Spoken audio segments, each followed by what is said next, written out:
Olá, queridos irmãos e irmãs, graça e paz de Cristo Jesus vos sejam multiplicadas neste momento. É com alegria que nós retornamos a este nosso encontro, onde, usando a tecnologia, podemos comunicar de Cristo Jesus, podemos falar do amor de Deus, podemos juntos entoarmos os louvores de Deus, juntos, interligados, através da tecnologia, e isso nós queremos louvar a Deus por isso também. Louvar a Deus porque vencemos aí um período de convalescência, um período de luta contra este mal, este Covid que tem assolado. Então agradecemos a Deus por sua bênção, pelos irmãos e irmãs que foram incansáveis no interceder ao Senhor por nós. E nós queremos comunicar um pouco da palavra de Deus neste momento. Queremos que o seu coração, a sua vida, o seu lar sejam enriquecidos pela presença gloriosa do Espírito de Deus, sejam fortalecidos no poder da palavra de Deus.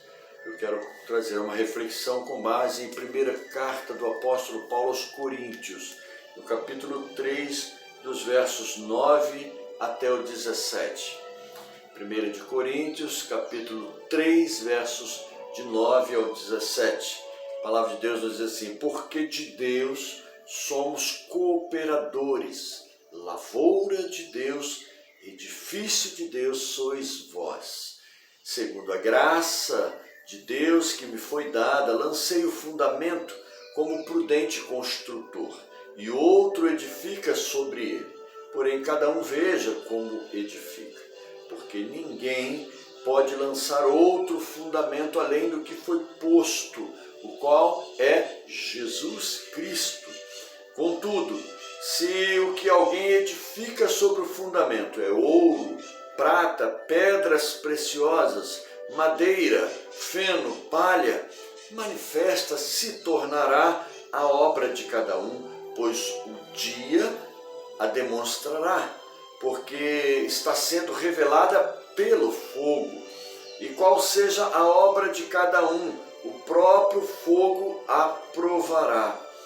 Se permanecer a obra de alguém que sobre o fundamento edificou, esse receberá galardão.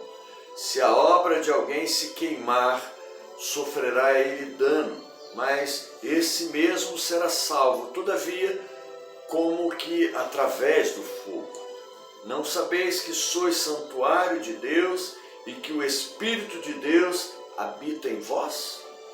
Se alguém destruir o santuário de Deus, Deus o destruirá, porque o santuário de Deus, que sois vós, é sagrado. Vamos orar mais uma vez. Senhor Deus, diante da Tua palavra, suplicamos pela iluminação sábia do Teu Espírito Santo. Venha instruir-nos, venha fortalecer a nossa mente e o nosso coração, o nosso viver, segundo a Tua palavra, para sermos, ó Deus, edificados na Tua palavra, para juntos, como igreja do Senhor, edificarmos o Teu reino aqui neste mundo, proclamarmos o Teu reino aqui neste mundo, anunciarmos a Tua mensagem, a mensagem de vida e de salvação que o mundo precisa. É no nome de Jesus que nós oramos, agradecidos e confiados. Amém. O apóstolo Paulo está escrevendo à igreja de Corinto, e nesta primeira carta Paulo traz, logo no início, algumas considerações, trazendo-nos um entendimento de que na igreja de Corinto havia um partidarismo, havia grupos partidários dentro da igreja, uma influência de um mundo com um pensamento filosófico. Havia em Corinto, nas cidades ao redor, Atenas, próximo a Corinto, havia muitos discursos políticos e muitas pessoas, cidadãos daquelas regiões, tomavam partido desses pensamentos, dizendo: eu sou do fulano, outro dizendo: eu sou de Beltrano. Cada um tinha um líder cada um tinha um pensador, tinha um filósofo ao qual ele se espelhava. E dentro da igreja estava perdurando um pensamento. Os versos anteriores mostram também isto, Paulo chamando aqueles irmãos a responsabilidade, né, dizendo assim, eu sou de Paulo, alguém dizia, né, e outro dizia, eu de Apolo. Não é evidente que andais segundo os homens? Quem é Paulo, quem é Apolo e quem é Paulo? Servos por meio de quem crestes, e isto conforme o Senhor concedeu a cada um. E aí ele continua dizendo, eu plantei, Apolo regou, mas Deus dá o crescimento. Então Paulo, a princípio aqui nos versos anteriores, Paulo usa uma analogia, Paulo usa uma metáfora, a metáfora da agricultura. Ele diz assim, ora, o que planta e o que rega são um. Paulo possivelmente plantou, Apolo possivelmente regou, ou seja, trouxe mensagens, trouxe a palavra de Deus com muita sabedoria, que Apolo era alguém muito bem instruído. E a igreja cresceu neste pensamento, né? Mas ele diz, o que planta e o que rega são um, mas cada um receberá o seu galardão segundo o seu próprio trabalho, porque de Deus somos cooperadores, lavoura de Deus, edifício de Deus. Agora, nos versos 10 em diante, ele fala sobre o edifício, sobre como edificarmos, e só existe um fundamento. Este fundamento é o Senhor Jesus. E nós queremos trazer algumas lições sobre a igreja, que é um projeto de Deus, edificante. A todo instante nós precisamos edificar. Essa palavra é bem interessante. Edificante vem de crescimento, de edifício. E nós, como igreja, precisamos estar constantemente crescendo. A Igreja de Cristo é um projeto edificante. Primeira característica deste projeto edificante é que nós devemos construir sobre o fundamento. Qual é o fundamento? O apóstolo Paulo diz, segundo a graça de Deus que me foi dada, lancei o fundamento como prudente construtor, e outro edifica, porém cada um veja como edifica, porque ninguém pode lançar outro fundamento além do que foi posto, o qual é Jesus Cristo. O fundamento da igreja não é Pedro, como muitos querem atribuir. O fundamento da igreja não é Paulo. O fundamento da igreja não é nenhum líder humano. Não é Apolo, não é ninguém na perspectiva humana, mas o próprio Filho de Deus, Jesus, o Messias, por isso Cristo. É interessante a gente saber e entender isto. A palavra Cristo não é o sobrenome de Jesus, é um título, mas que se tornou uma espécie de sobrenome, Jesus Cristo. Mas ele é Jesus, o Cristo, o Messias, o prometido, o enviado de Deus.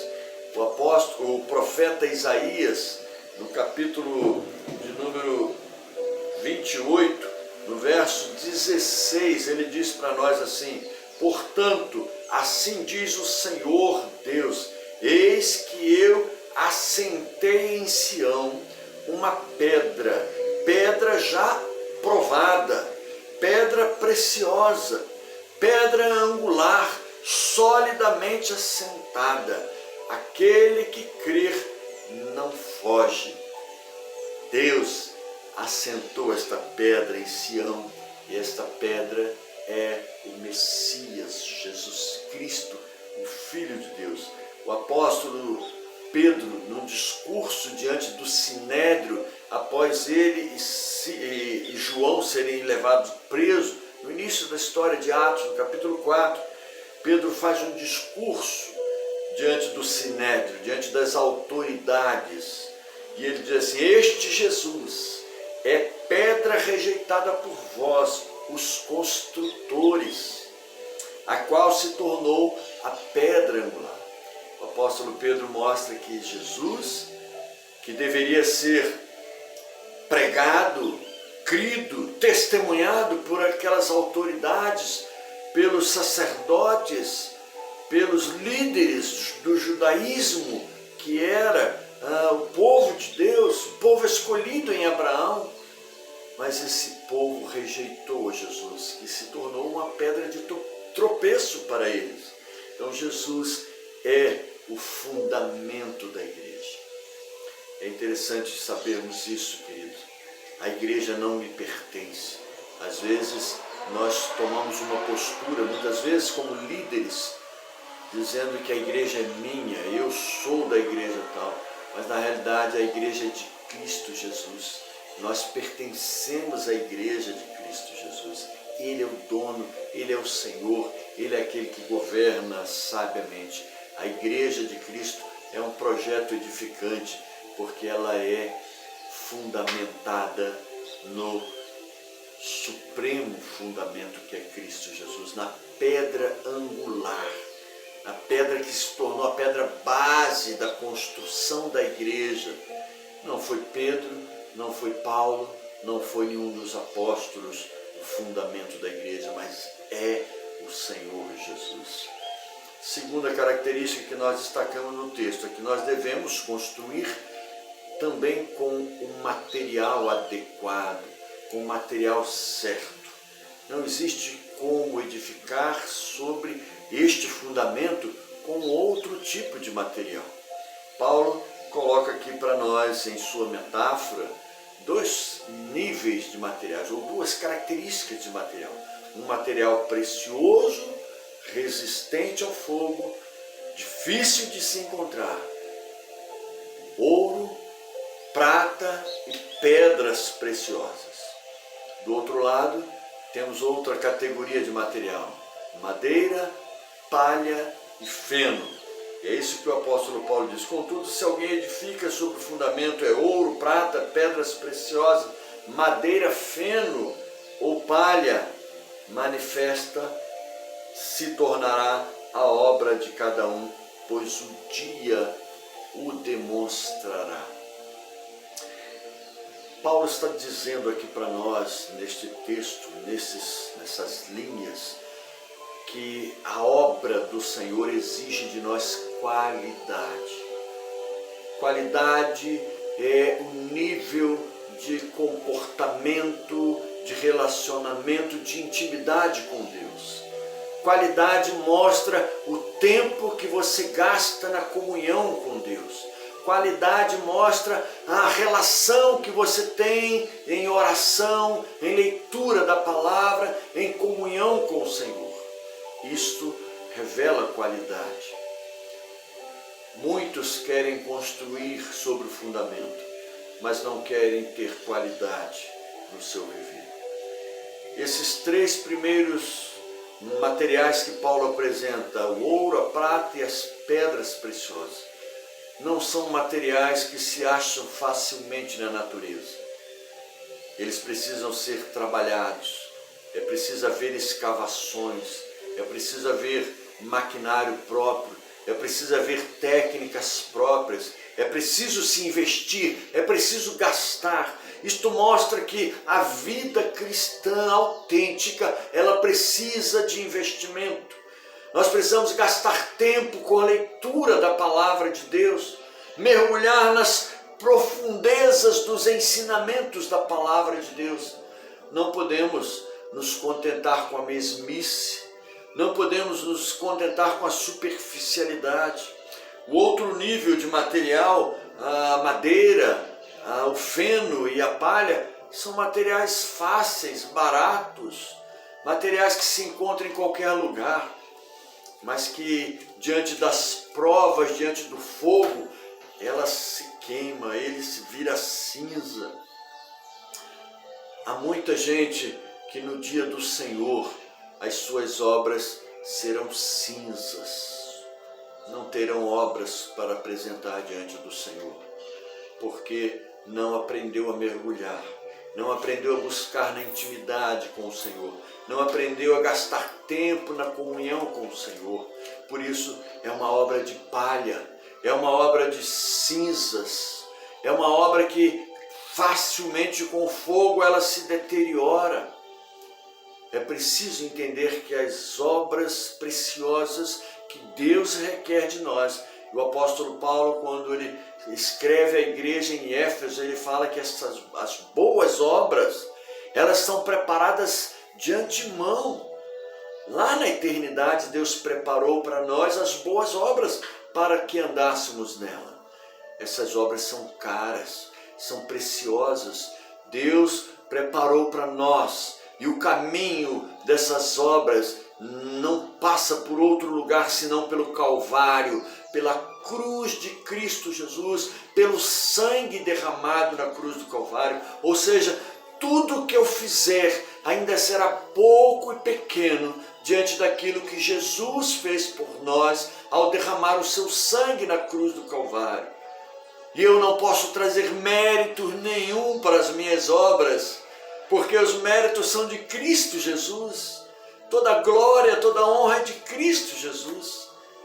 Não são minhas a glória, os méritos pela obra da salvação, mas é graça. Paulo diz que não vem de obras para que ninguém se glorie, mas ela vem da cruz de Cristo. É a graça de Deus demonstrada ali na cruz, pagando pelo preço do nosso pecado. É maravilhoso entendermos isto, querido. Devemos construir com o material certo, um material que exige esforço, um material que exige renúncia, um material que exige gastar tempo. É material precioso. As obras de Deus que Deus preparou para os seus filhos, para a igreja edificante, para a igreja edificada sobre a rocha, é um material precioso. As nossas obras falam por nós, o nosso testemunho fala por nós. Aquilo que as pessoas ouvem, os nossos vizinhos, os nossos amigos, os nossos irmãos, aquilo que os nossos lábios proferem, as pessoas vão ouvir, ou vão glorificar a Deus e exaltar o Senhor, ou vão se escandalizar por aquilo que fazemos. Isto é a divisão das obras que são preciosas e das obras que são perecíveis. Mas existe uma terceira característica apresentada neste texto lido por nós. A igreja de Cristo, ela é um projeto edificante, porque ela está sobre o fundamento que é Cristo, porque ela precisa ser construída com material de qualidade, mas também porque devemos construir com a motivação correta. Qual é a motivação que leva você aos caminhos das sendas, os caminhos de Cristo Jesus? Quais são as motivações? O apóstolo Paulo, no verso 16, ele diz: não sabeis que sois santuário de Deus e que o Espírito de Deus habita em vós. Este texto para nós é profundo e de uma riqueza muito grande. Às vezes nós não damos valor, queridos. Às vezes a gente fica com canções e com hinos e com músicas pedindo que o Espírito de Deus reine em nós, que o Espírito de Deus habite em nós. Mas a palavra de Deus está dizendo que nós somos santuário do Espírito de Deus. Ele já habita em nós. O que nós precisamos é deixarmos que o Espírito de Deus trabalhe a nossa mente e o coração. Nós precisamos disciplinar a nossa vida segundo o projeto de Deus. Nós precisamos trazer rumo e direcionamento nos nossos planos de vida. Qual é a motivação que temos para servir a Jesus em 2021? Muitos estão abandonando a casa do Senhor. Muitos não estão indo aos templos adorar. Muitos com medo, muitos com receio, com medo da pandemia. Outros com receio do contágio, tudo ligado à pandemia. Mas muitos estão frios, insensíveis à motivação do Espírito de Deus que habita no meio do povo, que habita no coração do Filho, que habita na igreja. Esta motivação não existe para muitos. Muitos perderam o sentido do que é ser templo do Espírito de Deus. Muitos perderam o sentido do que é viver na plenitude do poder do Espírito de Deus. Muitos perderam o foco que é viver para a glória de Deus. Vivem projetos humanos, vivem interessados em bênçãos humanas, vivem em função de si mesmos, não vivem com olhar em Cristo Jesus, não vivem como instrumentos, agência do Espírito de Deus que habita em nós. E Paulo adverte: se alguém destruir o Espírito de Deus, Deus o destruirá, porque o santuário de Deus que sois vós é sagrado.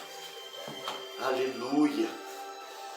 O santuário de Deus que somos nós, igreja particular, aquele grupo que se reúne no endereço tal, ou a igreja universal, como conhecemos, a igreja que compreende todos os salvos remidos de todas as tribos, raças, línguas e nações, de todas as regiões, quer seja grupo, quer seja um contexto geral. A igreja, ela é única, ela é templo do Espírito Santo. Nós somos o templo do Espírito Santo. O Espírito Santo de Deus habita em nós e nós precisamos construir, nós precisamos edificar sobre o fundamento Cristo Jesus, para a glória, honra e louvor do nosso Deus. Que Deus abençoe a sua vida, querido irmão, querida irmã. Que Deus nos abençoe e nos faça uma igreja vitoriosa, uma igreja cheia do Espírito Santo de Deus, para a glória e o louvor do nosso Deus.